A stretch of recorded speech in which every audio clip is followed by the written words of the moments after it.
الشیطان الرجیم بسم اللہ الرحمن الرحیم یا ایہا النبی قل لمن فی ایدیکم من الاسراء ان یعلم اللہ فی قلوبکم خیرا یؤتکم خیرا مما اخذ منکم ویغفر لکم واللہ غفور رحیم وَإِن يُرِيدُوا خِيَانَتَكَ فَقَدْ خَانُوا اللَّهَ مِن قَبْلُ فَأَمْكَنَ مِنْهُمْ وَاللَّهُ عَلِيمٌ حَكِيمٌ إِنَّ الَّذِينَ آمَنُوا وَهَاجَرُوا وَجَاهَدُوا بِأَمْوَالِهِمْ وَأَنفُسِهِمْ فِي سَبِيلِ اللَّهِ وَالَّذِينَ آوَوا وَنَصَرُوا أُولَئِكَ بَعْضُهُمْ أَوْلِيَاءُ بَعْضٍ وَالَّذِينَ آمَنُوا وَلَمْ يُهَاجِرُوا مَا لَكُم مِّن وَلَايَتِهِم مِّن شَيْءٍ حَتَّى يُهَاجِرُوا وَإِنِ اسْتَنصَرُوكُمْ فِي الدِّينِ فَعَلَيْكُمُ النَّصْرُ إِلَّا عَلَىٰ قَوْمٍ بَيْنَكُمْ وَبَيْنَهُم مِّيثَاقٌ واللہ بما تعملون بصیر۔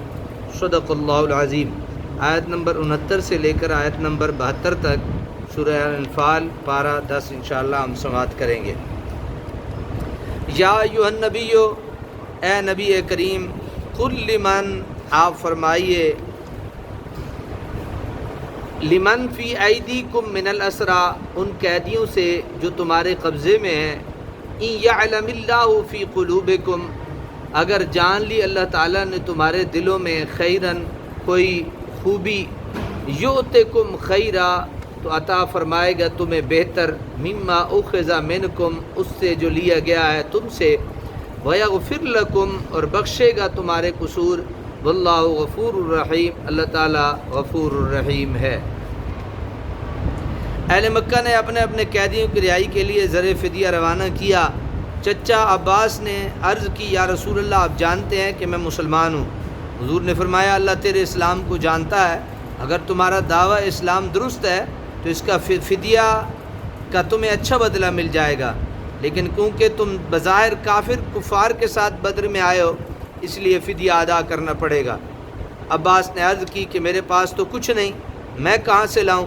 نبی مرسل صلی اللہ علیہ وسلم نے فرمایا، فَأَيْنَ الْمَالُ الَّذِي دَفَنْتَهُ أَنْتَ وَأُمُّ الْفَضْلِ فَقُلْتَ لَهَا إِنْ أَصَبْتَ فِي سَفَرِي هَذَا فَهَذَا الْمَالُ لِبَنِي فَضْلِ وَعَبْدُ اللَّهِ وَقَسَمْ۔ آپ صلی اللہ علیہ وسلم نے جب چچا نے کہا نا کہ فدیہ تو دینا پڑے گا، تو آپ کے جو چچا تھے حضرت عباس، انہوں نے کہا کہ میرے پاس تو کچھ ہے نہیں۔ رسول اللہ صلی اللہ علیہ وسلم نے کیا فرمایا؟ میں مان گیا کہ یعنی آپ کیا فرماتے ہیں کہ وہ مال کہاں گیا جو تم نے اور تمہاری بیوی ام فضل نے فلاں جگہ دفن کیا تھا، وہ کہاں ہے وہ مال؟ اور تم نے کہا تھا کہ اگر میں اس سفر میں مارا جاؤں تو یہ مال میرے بچوں فضل، عبداللہ اور قسم کو دے دینا۔ عباس رضی اللہ عنہ سراپا تصویر حیرت بن کر رہ گئے اور گویا ہوئے، یا رسول اللہ انی لأعلم انک رسول اللہ، میں مان گیا کہ آپ اللہ کے سچے رسول ہیں۔ سبحان اللہ۔ میں مان گیا کہ آپ اللہ کے سچے رسول ہیں، کیونکہ جس چیز کی خبر آپ نے دی اس کا علم تو بجز میرے اور ام الفضل کے اور کسی کو نہ تھا۔ سبحان، یعنی جو خبر آپ نے مجھے دی ہے، یہ میں اور آپ کی جو چچی یعنی میری بیوی تھی ام فضل، یہ تو ہم دونوں کے درمیان بات ہوئی تھی اور آپ نے بتا دی۔ اب ہمارے کچھ حضرات یہ کہتے ہیں کہ رسول اللہ کو غیب کی خبریں، تو یہ چھپا ہوا مال تھا نا۔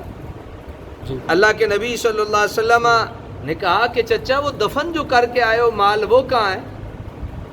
فلاں جگہ پہ۔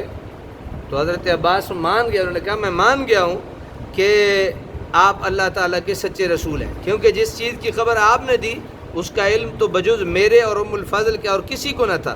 چنانچہ جہاں دوسرے قیدیوں سے 20 اوقیہ فدیہ لیا گیا، وہاں آپ سے 100 اوقیہ سونا لیا گیا۔ اس کے علاوہ اپنے دونوں بھتیجوں عقیل اور نوفل اور اپنے حلیف عتبہ کا زر فدیہ بھی انہیں ہی ادا کرنا پڑا۔ آپ کے اور آپ کے مثل دوسرے سیروں کے حق میں یہ آیت نازل ہوئی۔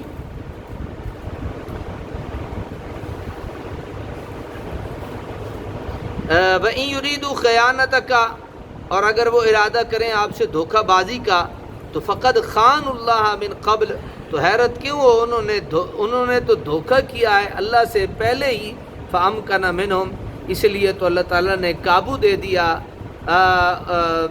دے دیا تمہیں، واللہ علیم حکیم، اللہ تعالیٰ نے انہیں اسی لیے اللہ تعالیٰ نے قابو دے دیا تمہیں ان پر. واللہ علیم حکیم، اللہ تعالیٰ علیم و حکیم ہے. ان الذین آمنوا، یقیناً جو لوگ ایمان لائے، وہاجروا اور ہجرت کی، وجاہدوا اور جہاد کیا، باموالہم اپنے مالوں سے، وانفسہم اور اپنی جانوں سے، فی سبیل اللہ اللہ کی راہ میں. والذین آووا ونصروا، وہ جنہوں نے پناہ دی مہاجرین کو، اولئک بعضهم اولیاء بعض، مہاجرین کو اور ان کی مدد کی، یہی لوگ ایک دوسرے کے دوست ہیں. والذین آمنوا ولم یہاجروا ما لکم من ولایۃ من شیء، اور جو لوگ ایمان تو لے آئے لیکن ہجرت نہیں کی، ما لکم من ولایۃ من شیء، نہیں تمہارے لیے ان کی وراثت سے کوئی چیز، حتی یہاجروا، یہاں تک کہ وہ ہجرت کریں، وَإِنِ اسْتَنصَرُوكُمْ فِي الدِّينِ، اور اگر وہ مدد طلب کریں تم سے دین کے معاملہ میں، فَعَلَيْكُمُ النَّصْرُ، تو فرض ہے تم پر ان کی امداد، إِلَّا عَلَىٰ قَوْمٍ بَيْنَكُمْ وَبَيْنَهُم مِيثَاقٌ، مگر اس قوم کے خلاف نہیں کہ تمہارے اور ان کے درمیان صلح کا معاہدہ ہو چکا ہے.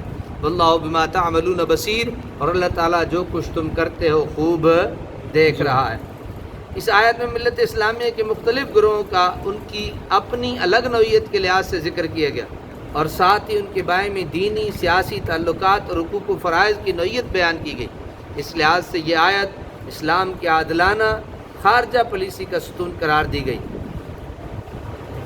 اس وقت اسلامی معاشرہ مختلف عناصر پر مشتمل تھا. مہاجرین، انصار، وہ لوگ جو اسلام تو قبول کر چکے تھے لیکن دارالکفر میں رہائش پر رضامند تھے، ان کی بھی دو قسمیں تھیں. ایک تو وہ مسلمان جو ایسی کافر حکومت کی رعایا ہوں جس کے درمیان اور حکومت اسلامیہ کے درمیان دوستی اور صلح کا کوئی معاہدہ نہ ہو. دوسرے وہ مسلمان جو ایسی کافر حکومت کی رعایا ہوں جس کا اسلامی حکومت کے ساتھ دوستی کا معاہدہ ہو چکا ہو. اب ان مختلف عناصر کے درمیان تعلقات کی نوعیت کیا ہوگی، اس کا تفصیلی ذکر کر دیا کہ مہاجرین اور انصار میں تو کامل موالات ہوگی، ایک دوسرے کی ہر طرح اعانت اور ہر خطرہ سے ایک دوسرے کی حفاظت لازمی ہے. لیکن وہ مسلمان جو کافر حکومت کی رعایا ہیں، ان کے درمیان اور دارالاسلام کے اہل اسلام کے درمیان اسلامی اور دینی اخوت تو ہوگی لیکن سیاسی بھائی چارہ نہ ہوگا. اللہ تبارک و تعالی عمل کی توفیق عطا فرمائے.